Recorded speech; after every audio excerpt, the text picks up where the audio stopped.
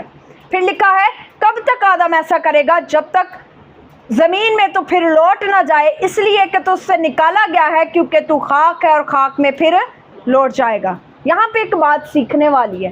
آدم کو مٹی سے بنایا گیا، آدم کی وجہ سے مٹی لانتی ٹھہری، اس لیے یہ جسم خاک میں واپس لوٹ جاتا ہے، کیونکہ یہ لانتی ہے، یہ مٹی سے بنا ہے.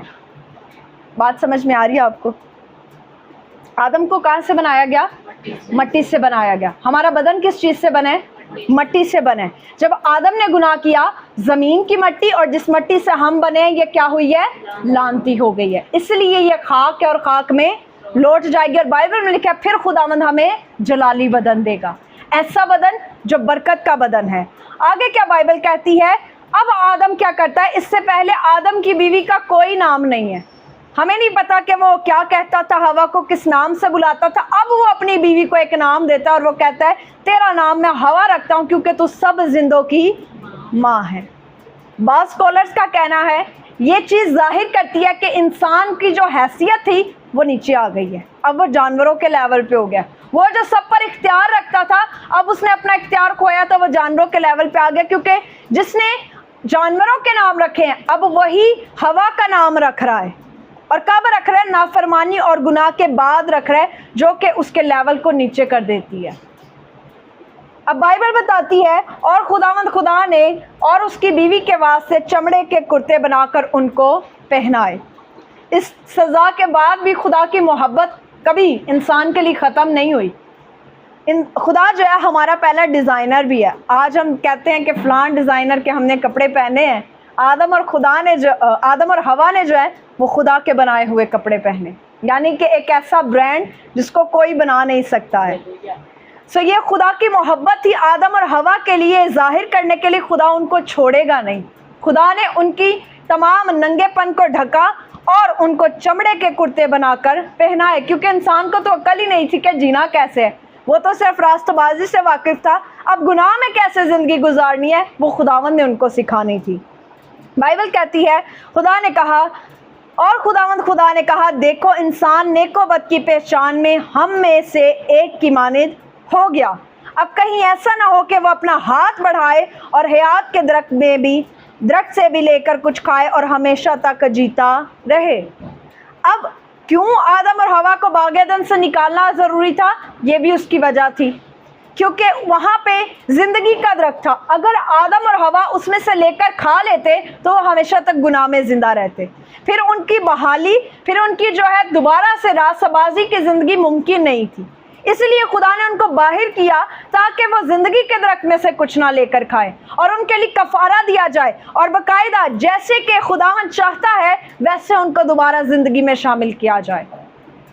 جو ہمارے ریچولز ہوتے ہیں، ہمارے تہوار ہوتے ہیں، ان کو منانا اتنا ضروری نہیں ہوتا، بلکہ ٹھیک طریقے سے ان کو منانا بہت ضروری ہوتا ہے۔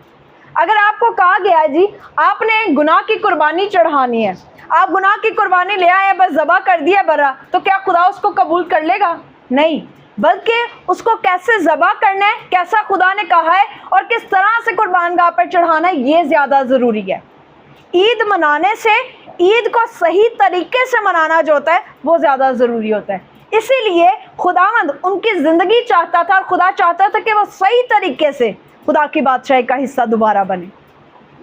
بائبل کہتی ہے، پھر آگے خداوند کہتا ہے، اس لیے خدا نے اس باغ عدن سے باہر کر دیا تاکہ اس زمین کی جس میں سے وہ لیا گیا تھا وہ کھیتی کرے۔ اب جس زمین سے انسان کو لیا گیا تھا اسی پر وہ محنت کر رہا ہے۔ چنانچہ اس نے آدم کو نکال دیا اور باغ عدن کی مشرق کی طرف کروبیوں کو اور چوگرد گھومنے والی شعلہ زد تلوار کو رکھا، وہ زندگی کے درخت کی راہ کی حفاظت کرے۔ زندگی کے راہ کی درخت کی حفاظت کرے، اس کو انڈرلائن کر لیں۔ اب یہاں پہ کون لوگ رکھے گئے ہیں؟ کروبی رکھے گئے ہیں، تلوار رکھی گئی ہے تاکہ انسان داخل نہ ہو سکے۔ انسان جو ہے وہ بڑا چلاک ہے، بائبل پیدائش کی کتاب اس کی نیچر بتاتی ہے، اگر وہ اپنا الزام آدم ہوا پہ اور ہوا سانپ پہ لگا سکتی ہے تو وہ کوشش بھی تو کر سکتے تھے کہ باغ عدن کے اندر جائیں۔ اس لیے لکھا ہے کہ خدا نے کروبیوں کو باہر رکھا۔ اب یہ کروبی کون ہے؟ جب عہد کا صندوق بنایا گیا تو اس کے اوپر بھی کروبی رکھے گئے ہیں۔ یہ کروبی وہ ہیں جو خدا کے تخت کے پاس رہتے ہیں، یہ خدا کے تخت کو اٹھائے لیے پھرتے ہیں، یہ خدا کے کام کے مطابق کام کرتے ہیں، اور خدا نے ان کو کھڑا کیا ہے تاکہ انسان باغ عدن کے اندر داخل نہ ہو۔ اور تلوار کو رکھنے کا مقصد یہ ہے کہ جو داخل ہوگا اس پر رحم نہیں کیا جائے گا، وہ مار دیا جائے گا۔ آج جتنے بغیر بیٹے کے خدا کے پاس جانے کی دلیری کرتے ہیں یا داخل ہونے کی کوشش کرتے ہیں، وہ اپنے آپ میں زندگی رکھتے نہیں ہیں، وہ اپنے آپ کو بے وقوف بنا رہے ہیں۔